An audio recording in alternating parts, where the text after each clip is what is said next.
आज के इस वीडियो में आपका बहुत बहुत स्वागत है। इस वीडियो में हम लोग क्लास 10th प्रश्नावली 4.2 का प्रश्न नंबर 3 का सॉल्व करेंगे। प्रश्न नंबर 3 जो है आपका बहुत इंपॉर्टेंट प्रश्न है।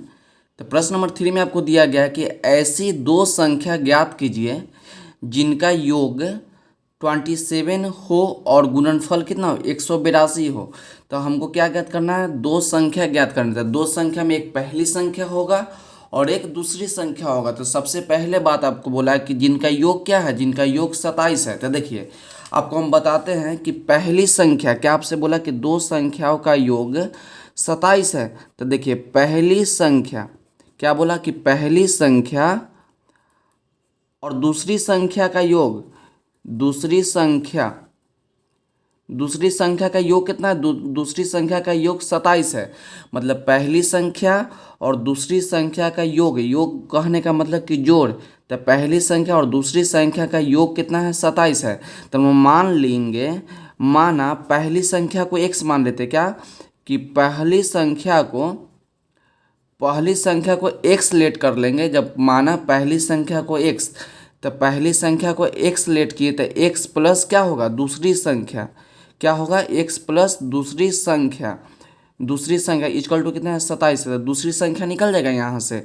तो दूसरी संख्या बराबर क्या लिखेंगे, दूसरी संख्या बराबर लिखेंगे कि 27 माइनस एक्स। तो यहाँ पर हम लेट कर सकते हैं कि जब पहली संख्या x होगा तो दूसरी संख्या कितना होगा, 27 माइनस एक्स होगा। और पहला स्टेप में ही बोल दिया था कि पहली संख्या और दूसरी संख्या का योग कितना है, 27 है। तो हम लोग पहली संख्या को x मान लिए, तो दूसरी संख्या कितना हो गया, 27 माइनस एक्स हो गया। तो चलिए सबसे पहले इतना ही को लिख लेते हैं। तो हम लोग क्या लिखेंगे कि मान लिया कि पहली संख्या बराबर x। पहली संख्या को क्या लेट किए, पहली संख्या को x लेट किए और दूसरी संख्या तो दूसरी संख्या का क्या होगा, जब आपका पहली बात में बोला कि दो संख्या का योग कितना है, 27 है। तो पहली संख्या x है, जब पहली संख्या x है तो दूसरी संख्या कितना हो जाएगा, 27 माइनस एक्स हो जाएगा। तो 27 माइनस एक्स लिखिए। उसका लिखेंगे प्रश्नानुसार था प्रश्न में आपको उसके बाद क्या बोला कि ऐसी दो संख्या ज्ञात कीजिए जिनका योग 27 है। तो योग बोला हो गया और उनका गुणनफल कितना, उनका गुणनफल 182 है। मतलब कि पहली संख्या और दूसरी संख्या का गुणनफल कितना है, पहली संख्या और दूसरी संख्या का गुणनफल जो है 182 है। तो पहली संख्या आपका x और दूसरी संख्या कितना है, 27 माइनस एक्स। तो इसका गुणनफल मतलब इसका गुणनफल कितना है, 182 है। तो इसको थोड़ा सॉल्व कीजिए।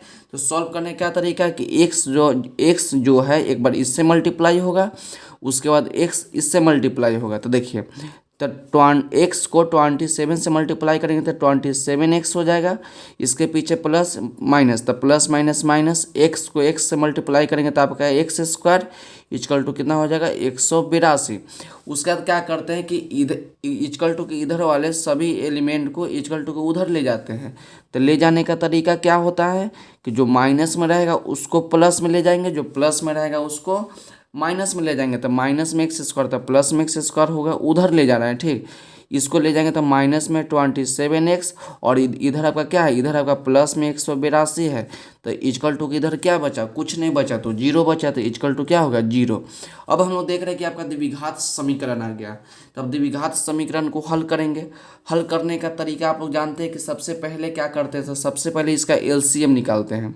तो कितना है, 182। जब एलसीएम निकालिएगा तो 2 तो 9 1 हो जाएगा। उसका 13 से लगा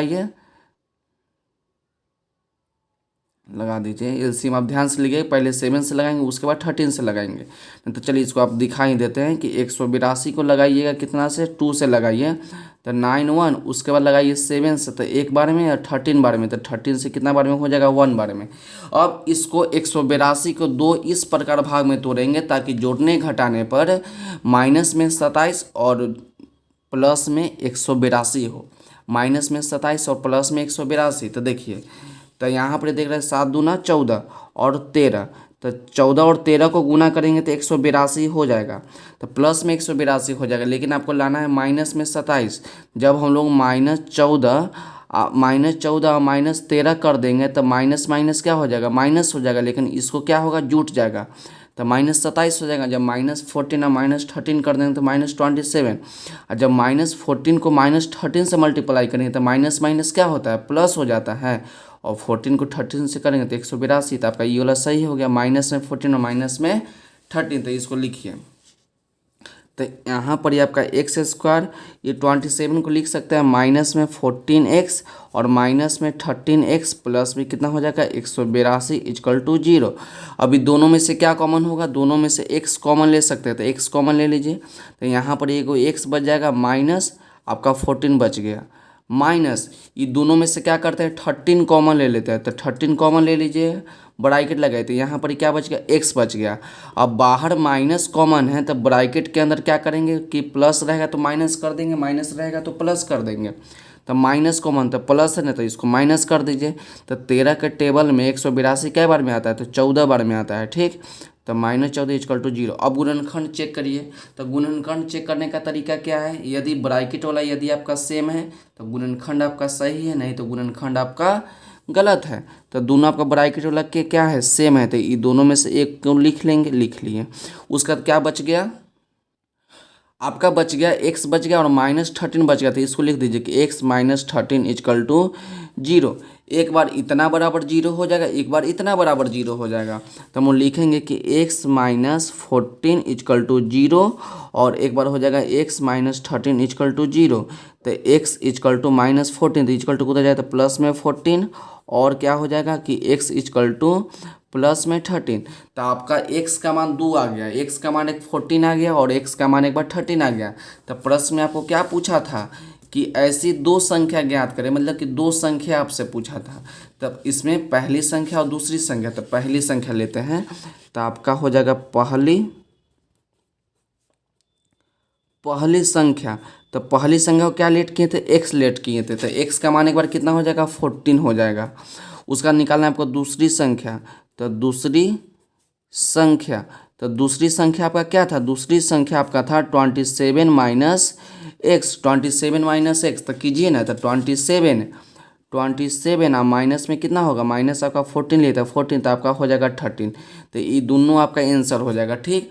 और एक बार दूसरा आंसर फिर से एक दूसरा आंसर होगा कि जब पहली संख्या को जब हम 13 लेंगे, पहली संख्या जब आपका 13 हो जाएगा तो दूसरी संख्या कितना हो जाएगा, दूसरी संख्या को हम लोग क्या लेट किए हैं 27 माइनस एक्स, तो 27 माइनस 13, तो आपका 14 हो जाएगा। एक बार ये आंसर हो जाएगा। हमेशा याद रखिएगा एक बात को कि जब भी आप द्विघात समीकरण को हल कीजिएगा, तो हमेशा जो आएगा 2 गो मान आएगा, हमेशा कितना मान आएगा, 2 मान आएगा। तो देखिए आपको एक बार इसको आराम से देख लीजिए और इसका स्क्रीनशॉट ले लीजिए, ताकि आप इसको बाद में अच्छी तरह से नोट कर सकें, बाद में इसको अच्छी तरह से नोट कर लीजिएगा, ठीक। तो आज के वीडियो के लिए बस इतना ही, मिलते हैं अगले वीडियो में। और वीडियो अच्छी लगी हो तो चैनल को लाइक, सब्सक्राइब एंड शेयर जरूर करें। पढ़ते रहिए और बढ़ते रहिए, मिलते हैं अगले वीडियो में।